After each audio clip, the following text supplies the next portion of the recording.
Hey, what's up, everybody? This is Charles, and welcome you guys to another episode of the Dreamerspro Show, where we cover everything from sports, hot topics, classic debates, entertainment, and we give you guys a fresh perspective on things and how we see them. And today, we got a pretty interesting show for you guys that we definitely want you guys to stick around for.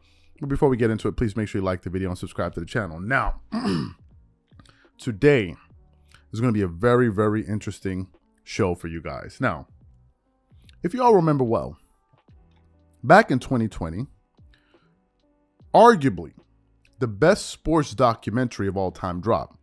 That documentary was obviously The Last Dance. None of us had anywhere to go.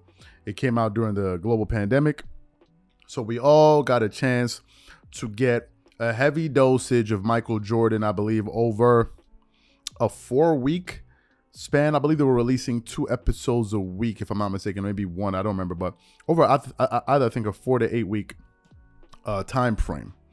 And essentially, what the documentary did was, the docuseries did was, it took us behind the curtains to get a look at the greatness of Michael Jordan and the Chicago Bulls over their dynastic time together, right? It didn't just look at the 1997-1998 season. It built up to that season that was given the moniker of The Last Dance, because they believed that that was going to be the last season that iteration of players, or that amalgamation of talent, was going to be seen together on a basketball court. And in fact, it turned out to be the truth. When that series came out, it created all type of sports debates. And one of the shows that covered it heavily, and I think they did a great job at the time covering it, was then Undisputed with Skip and Shannon. And at that time, they were shooting the show remotely. The moderator, and Shannon Sharpe, they were all shooting from various locations, I believe their homes. And they were doing a great job. Towards the end of it, there was a segment that was reacting to some comments that Scottie Pippen, who was disgruntled after the docuseries was released because of his portrayal in the series, where he said that The Last Dance docuseries was created in order to, quote, outshine LeBron James, even though it was released 4 years after LeBron won a championship in 2016. Oh, wait, Jordan must have gotten really, really worried about, LeBron winning the title against Miami Heat in the bubble. Tyler Hero and these guys. Oh, that's right. That didn't make any sense. He wouldn't have been able to release it at that time, but whatever, I digress. So they were discussing that on the show. And Shannon Sharpe at the time basically said that, as a matter of fact, the reason Jordan decided to release that doc was because of LeBron. So what we want to do is we want to play exactly what Shannon Sharpe had to say in terms of Michael Jordan and his motivation for wanting to release that docuseries, and then we'll come back and really unpack this thing. Take a listen to what Shannon Sharpe had to say there. Wow, Shannon, do you agree? I didn't say that. I said it. Scotty must be watching the show. Scotty, I know you watch the show, because I see it from time to time out here. And we have a conversation. We talk. I'll bet. We never fill his ear. No. We've never had a conversation about Jordan. We never had anything. He asked how I'm doing. I asked how he's doing, how the kids doing. He got a wine business going on. So Skip, how is he doing? He was fine. Okay. He was fine. I couldn't he was tell. Fine living I couldn't tell. He was fine out here until Yo guy tried to paint the man in a negative light. This is what I told you this at the time, Skip. Okay. The Last Dance documentary, it was supposed to be about the final season of the championship Bulls. This was going to be the end of an era, the end of a dynasty. 6 and 8. 6 championships in 8 years. Jerry Krause, the general manager at the time, said, Phil, you can go 82-0, win the title, and you're not coming back. Jerry Reinsdorf signed off on it. Now, how Jerry Reinsdorf didn't get beat more with the bat than Jerry Krause, I'll never understand, because he owned the team and signed the checks. But that's neither here nor there. I told you this. The reports, and I believe them to be true, but if the reports as they reported, Michael Jordan gave the green light the day the Cleveland Cavaliers had their parade after coming back 3-1, down from 3-1. They've had this footage, was sitting on it for 20 years, for 2 decades. And for some reason, a parade, Jordan said, you know what, let's do this. Scottie Pippen says, hold on, bro. This is about us, the Last Dance. Why you gonna paint me in a negative light? Why you gonna mention 1994 when you weren't there? What the hell they got to do with you? Why you got to talk about Scotty was selfish because I wouldn't have surgery? You had the jump man. You the logo. So you gonna get your bread. I'm trying to get my bread. I'm trying to put them in a situation that I can get my bread. Okay, they did what they did. But like you said, if it's your friend, you're not gonna do that to your friend. If my boys, I'm not gonna ever paint them in a negative light. No matter how bad it get, I'm not painting them in a negative light. Whoever said Scotty was the friend of Michael? Whoever said that? Nobody. What Scotty did say is that what was bothering him is that many believe GOAT James is the equal, if not superior. He didn't say that's what he said. I read the article. I read the excerpt. Now, over the last few days, I've been watching or listening to this interview Michael Jordan did about 2 years ago on Cigar Aficionado. I'd seen this documentary, but I never really, this interview, rather, it's a long one, but I'd never watched it. And I don't watch long interviews.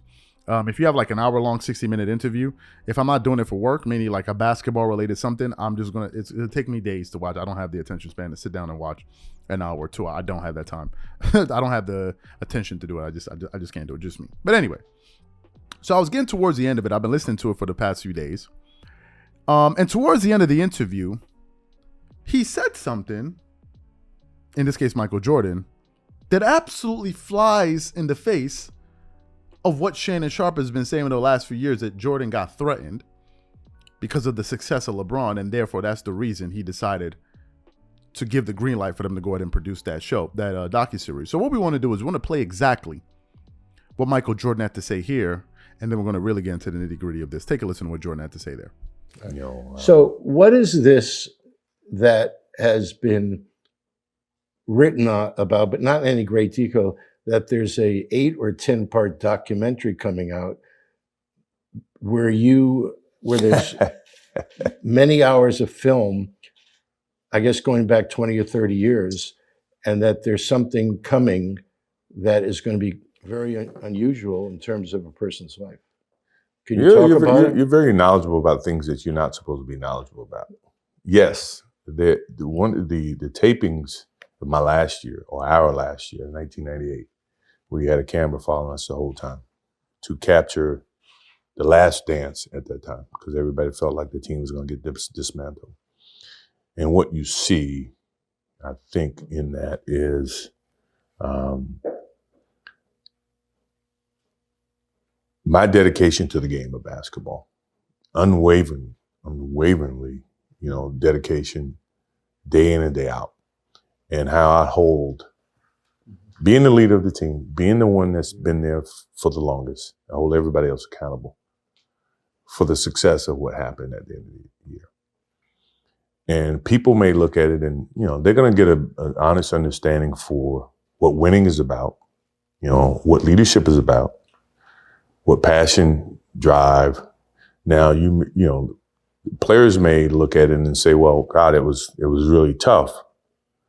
But when you think about what happened after us winning, the contracts that, other guys got, the memories that everybody got, the championship, blah, blah, blah, it's much more gratifying. Is the documentary finished?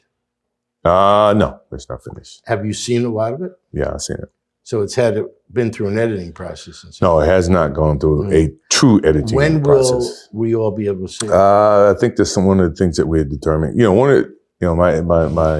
My agent and all my people that's been working with me along with the league has been pushing for me to do it. And it's one of those things where, there's a time. It's going to be a time where you showcase it. And when you showcase it, people are going to understand, what really happened, and they can put themselves in that position. I have no problems, with people seeing that as long as they understand the passion, because it's a strong passion for it. And it's very raw. But it's going public. Eventually. Yeah, but I think eventually it will. I think it's a wonderful way to go public, to share with people what it was like. You sound like my agent and my financial people, all the people that work I'm available. Yeah, I know. Sure. But I think it's a true passion I think it gives a great example for if you love something and your agenda is to be successful and to win, it's a certain price you have to pay and it's a certain accountability you have to hold. Okay, but here's where I'm going. You, this is 20 years ago, represented values that you had that many athletes today don't even understand, right, let alone possess. So it could be a great learning experience, sure, and teaching experience for all these young people that think it's owed to them. Now, if you listen very carefully, he said it was something my agent and the league had been pushing for me to do. It wasn't like as if Jordan sat down and was like, man, I got to do it now. Now it's he said it was something that the league pressured him to do. And if you listen very carefully to the reasons he gave, was because it seemed like Jordan is a very private person, obviously, very, very private. And it was something he lamented back in the docuseries where he didn't like the fact that he didn't have any of his privacy. You saw that in one of the episodes towards the end of it. So given the fact that Jordan is a very private person, it seems like the only reason Jordan, according to him, decided to release it was because of the potential lessons and instruments of learning within the docuseries that people could glean after watching it. Basically saying, in order for you to get for you to succeed, you have to have sacrifice. I want you to see all of the dedication and effort that I put into it, see the role that all of my teammates had, look at the ups, look at the, and look at the downs of it. Jordan has never struck me as someone that is sensitive about the way he is perceived or talked about. Had that been the case, Jordan would have simply put some media plants out there to sit up there and twerk it up for him every single day, every single year, every week, 52 times a year, a week. 52 times, 5 days a week for an entire year. There is no one in media that does that at the level that you would think that Jordan has these people out there talking on his behalf. Or if he was that sensitive about it, he would have joined Twitter and went on Twitter and started tweeting about it. And as a matter of fact, Jordan never talks. In the whole thing of what Scottie Pippen said about him, all of these things that were said about him after The Last Dance came out, where did you find a quote from Michael Jordan or two quotes from him? He doesn't talk. He doesn't respond to any of the things that are said about him. And finally, let's get to the part about his motivation. What exactly would have transpired to make Michael Jordan feel fearful about his status in NBA history? What's the thing that transpired? What's the thing? What occurrence took place for him to be like, man, I'm really shaking in my boots right now? What's the thing? This is typical Nick Wright, Shannon Sharpe talk. He's a fear of what? The guy is sitting on 6 rings, 6 MVPs, never lost in the finals, has 10 scoring titles, has the highest regular season average, highest postseason average in NBA history. His team went a stretch win in 8 years. They didn't lose more than 2 games in a row. Has all the awards you can think of. And you're talking about he got worried about what? He got worried about what? What's the thing that made this is the delusional world we live in. So at the time, LeBron would have captured his 3rd ring, and that's when Jordan would have started shaking in his boots. So after he won his 4th one, you think he's working on another documentary on his life and times as a Washington Wizard? Like, what are we talking about here?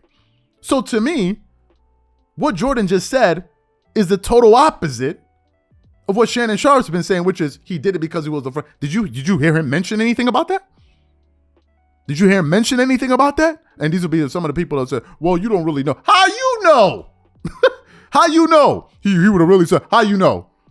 How you know? Well, because I know. Yo, anyway, I'm going to catch y'all on the next show. Let me know what you think about what Shannon had to say and what Jordan had to say.